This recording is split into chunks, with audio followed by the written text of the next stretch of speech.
નમસ્કાર. જોઈએ આજે આપણે કે મ્યુનિસિપલ કમિશનરની રિવ્યુ બેઠકમાં કયા અધિકારી વિડીયો જોતા પકડાયા હતા. કમિશનરે કોને કહ્યું હતું કે તમે અહીંયા માત્ર ચહેરા જોવા નથી આવતા અને કોને કહ્યું કે હવે તમે નોડલ ઓફિસર તરીકે જ ફરજ બજાવો.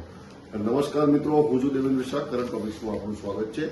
દર સપ્તાહની જેમ આજે પણ કમિશનર સાહેબની રિવ્યુ બેઠક મળી હતી, જેમાં મુદ્દા તો જૂના જ હતા, જે છેલ્લી રિવ્યુ બેઠકમાં હતા તે જ હતા. પરંતુ તેમાં કમિશનર સાહેબે થોડુંક વધારે વિશ્લેષણ કર્યું હતું, બધા પાસેથી શું કામગીરી છે તેનું રિવ્યુ, તેની સમીક્ષા પણ કરી હતી અને થોડાક આક્રમક મૂડમાં કમિશનર સાહેબ લાગતા હતા તેવા સમાચાર મળી રહ્યા છે. સૌથી પ્રથમ તો કમિશનર સાહેબ જે ટ્રાફિક જંકશનોના ડેવલપમેન્ટ માટે સતત વાત કરતા રહ્યા છે, તેના માટે તેમણે પૂછપરછ કરી હતી અને જણાવ્યું હતું કે તમે કેટલાક ટ્રાફિક જંકશન ડેવલપ કર્યા, બિફોર અને આફ્ટરના ફોટા બતાવો.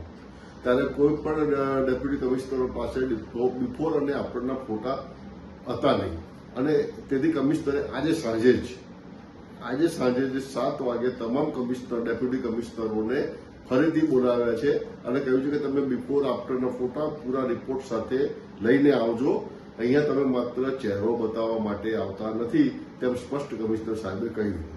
બીજું કે એસબીએમ સ્વચ્છ ભારત મિશન અંતર્ગત ડેપ્યુટી ડાયરેક્ટરોને કઈ કઈ કામગીરી સોંપવામાં આવી છે તે બાબતે પણ કમિશનર સાહેબે સઘન ચર્ચા કરી હતી. જે ઝોન દીઠ જે ડેપ્યુટી ડાયરેક્ટરોને નિમણૂક કરવામાં આવી છે તેમને પણ એસબીએમની કામગીરી સોંપવામાં આવે તેવો આગ્રહ કમિશનરે રાખ્યો હતો અને તે મુજબ સૂચના પણ આપી છે. આ ઉપરાંત જે સ્માર્ટ ટોયલેટ છે કે જે અત્યારે સ્માર્ટ સિટીની અંડરમાં છે તે પણ તમામ ડેપ્યુટી ડાયરેક્ટરોને સોંપવામાં આવે અને તેનો તમામ ડેટા ડેપ્યુટી ડાયરેક્ટરો જ તૈયાર કરે તેમ કમિશનર સાહેબે સ્પષ્ટ સૂચના કરી. મિત્રો, આપણે થોડા સમય પહેલા જોયું હતું કે રોગચાળા સમયે કમિશનર સાહેબે જે હાઈરિસ્ક એરિયા ડિક્લેર કર્યા હતા અને તેમાં ક્લોરીન ડોઝિયર લગાવવાની વાત થઈ. તેથી કેટલાક ક્લોરીન ડોઝિયર લગાવવામાં આવે તેમ પૂછ્યું હતું. ત્યારે વોટર ઓપરેશન વિભાગના એડિશનલ ઇજનેર શ્રી અમિતભાઈ સંઘવીએ એમ કહ્યું કે 65 લગાવી દીધા છે અને બીજા 15 લાગવાના છે તેમ કહ્યું. તો કે તમે કેવી રીતે, શેના આધારે આ ડોઝિયર લગાવી રહ્યા છો? કોઈ રૂબરૂ સર્વે કરો છે કે જાઓ છો? ત્યારે એમ કહ્યું કે ત્યારે સંઘવી સાહેબે એમ કહ્યું હતું કે અમે ડોક્ટર ભાવિનભાઈ સોલંકી જેમ અમને રિપોર્ટ આપે છે તે મુજબ અમે લગાવીએ છીએ. ત્યારે કમિશનર સાહેબે સ્પષ્ટ એમ કહી દીધું કે હવે આજથી શ્રી અમિતભાઈ સંઘવીને નોડલ ઓફિસર બનાવો, તે દરેક ગલીઓમાં ફરશે અને ચેક કરશે અને એ મુજબ જ તેઓ ક્લોરીન ડોઝિયર લગાવશે. તેવી રીતે કમિશનર સાહેબે તેમને આગ્રહ કર્યો. ગઈ મિટિંગમાં જે કાર્બન ક્રેડિટની વાત થઈ હતી કે કાર્બન ક્રેડિટ ક્યાં અને કેવી રીતે માટે, તેના માટે બગીચા વિભાગને પૂછ્યું હતું. ત્યારે બગીચા વિભાગના અધિકારીઓ જવાબ આપ્યો કે જ્યાં વૃક્ષારોપણ કર્યા છે તેનું રિપોર્ટ કન્સલ્ટન્ટને સોંપી દેવામાં આવે છે, તે આગળ કાર્યવાહી કરશે. કમિશનરે તેમને સ્પષ્ટ જણાવ્યું હતું કે આ કન્સલ્ટન્ટને રિપોર્ટ સોંપ્યા પછી આપણે નિશ્ચિત થઈને બેસવાનું છે, આપણે પણ તે દિશામાં કામગીરી કરવાની છે. આ ઉપરાંત સેન્ટ્રલ વર્ઝનમાં જે ગેપ રહી ગયા છે, જ્યાં જગ્યા છે તે સ્થળે શું કામગીરી કરવાની છે તે બાબતે પણ કમિશનર સાહેબે સઘન ચર્ચા કરી અને જ્યાં જરૂર લાગે ત્યાં થોડાક આક્રમક અંદાજમાં બગીચા વિભાગના અધિકારીઓને પણ ખખડાવ્યા હતા. આ ઉપરાંત છેલ્લા 15 દિવસથી નાઇટ રાઉન્ડ જે ચાલી રહ્યા છે આસિસ્ટન્ટ મ્યુનિસિપલ કમિશનરો, ડેપ્યુટી કમિશનરોના એચઓડીના, તે અંગે પણ કમિશનર સાહેબે સમીક્ષા કરી અને તમામ પાસેથી રિપોર્ટ લીધા હતા અને એક જગ્યાએથી જ્યાં સીએનસી બે રખડતા ઢોર મળી આવ્યા હતા તે બાબતે એક આસિસ્ટન્ટ કમિશનર કે જે બેઠા જવાબ આપતા હતા તેમને કહ્યું હતું કે ભાઈ ઉભા થઈને જવાબ આપો અને વ્યવસ્થિત રીતે કામ કરો, તેવી સૂચના પણ કમિશનર સાહેબ તરફથી આપવામાં આવી હતી. રથયાત્રા ફેઝ 2 ની કામગીરી શરૂ કરવા માટે કમિશનર સાહેબે ખાસ ચર્ચા કરી હતી. આ ફેઝ 2માં મધ્ય ઝોન અને ઉત્તર ઝોન બંનેનો સમાવેશ થાય છે. પરંતુ એ આશ્ચર્યજનક બાબત એ રહી કે મધ્ય ઝોન માટેનું ટેન્ડર મધ્ય ઝોનના વિસ્તાર માટેનું ટેન્ડર મધ્ય ઝોન તરફથી અને ઉત્તર ઝોનનું ટેન્ડર અલગ, એમ 2 અલગ ટેન્ડર તૈયાર કરવામાં આવે છે અને બંનેના કન્સલ્ટન્ટ પણ અલગ છે.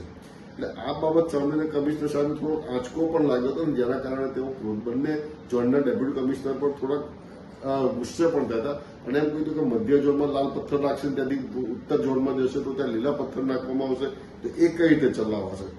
તેથી બંનેનું એક સંયુક્ત ટેન્ડર જાહેર કરો અને તે મુજબ જ કામગીરી કરો, અન્યથા આ બંને ટેન્ડર રદ કરવાની ફરજ પડશે.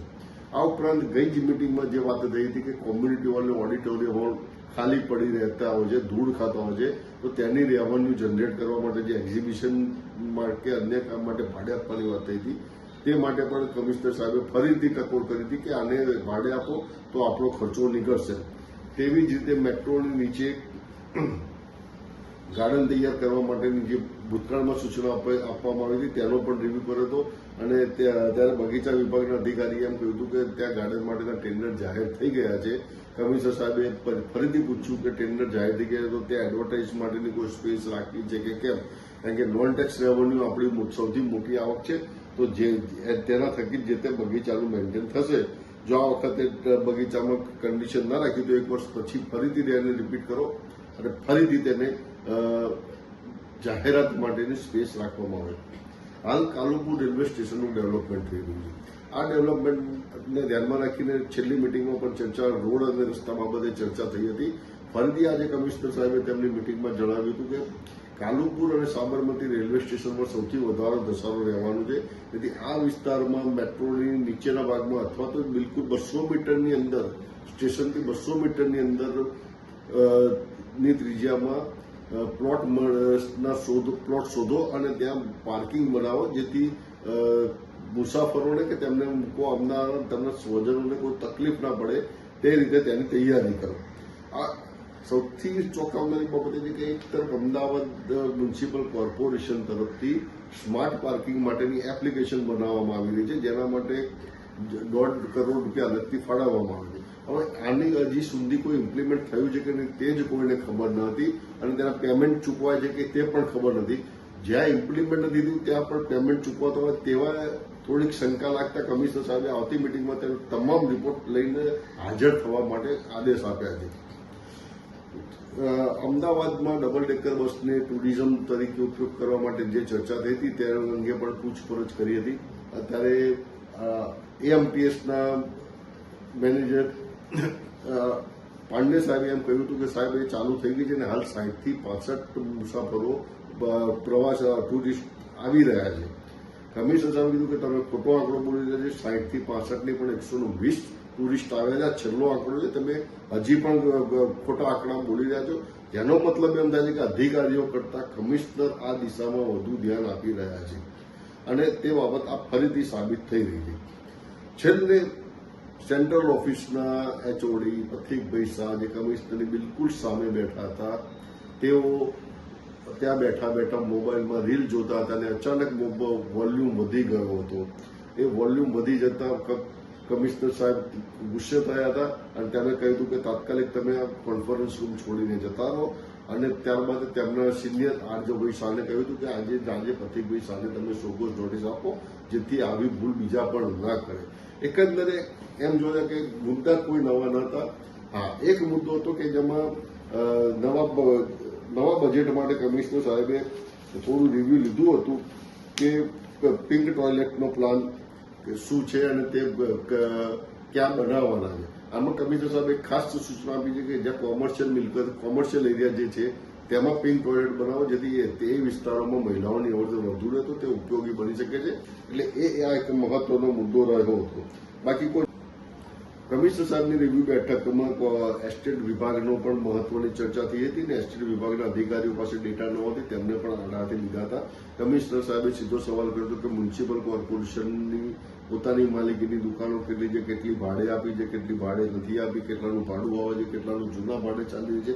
આ તમામ બાબતોમાં અંગે સવાલ પૂછતા એસ્ટેટ ઓફિસર હિતેન્દ્રભાઈ મકવાણાએ એમ કહ્યું કે આ બધું ઝોન લેવલથી ચાલે છે. ત્યારે કમિશનરે કહ્યું કે મારે આવી રીતે ઝોન લેવલથી ચાલે છે કે વોર્ડ લેવલથી ચાલે છે તેની સાથે કોઈ જ નિસ્બત નથી.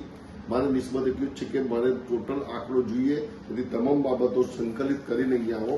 આ ઉપરાંત સૌથી મહત્વની બાબત એ રીતે કે જે આવાસ યોજનાઓમાં લોકો બોગસ આવાસ યોજનાના મકાનનો દુરુપયોગ કરી રહ્યા છે, ભાડે આપી રહ્યા છે કે પીજી ચલાવી રહ્યા છે, આવા લોકોને પકડી અને ખાલી કરાવવા ઉપરાંત જે વ્યક્તિના નામે મકાનો તે તથા તેના પરિવારના તમામ સભ્યોના નામ વેબસાઇટ પર મૂકવા સૂચના આપી હતી અને કહ્યું હતું કે ફરીથી આ લોકો ફોર્મ ભરે કદાચ તો તેનું નામ બારોબાર બ્લેકલિસ્ટમાં થાય ને આપણે સાઇટ તેને સ્વીકારે જ નહીં તે રીતે તૈયાર કરો, જેથી ખબર પડે કે એને સજા શું થાય છે.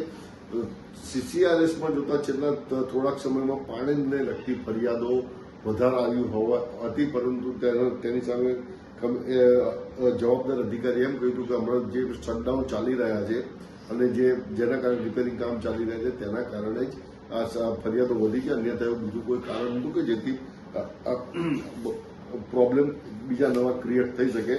કમિશનર સાહેબે ખાસ બીજું માણેક ચોક ડેવલપમેન્ટ માટે પણ ઇન્કવાયરી કરી કે તેનું કામ ક્યાં, કેટલું અને કઈ રીતે ચાલી રહ્યું છે તેના પણ સંતોષકારક જવાબ ડેપ્યુટી કમિશનર સાહેબ રમ્ય ભટ્ટ તરફથી મળ્યા હતા.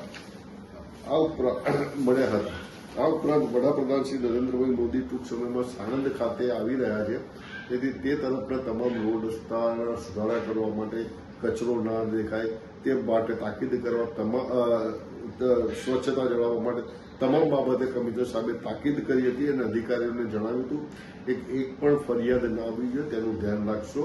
આશા છે આ વિડીયો આપણે પસંદ આવી હશે. જય ભારત, જય હિન્દ, જય જય ગરવી ગુજરાત.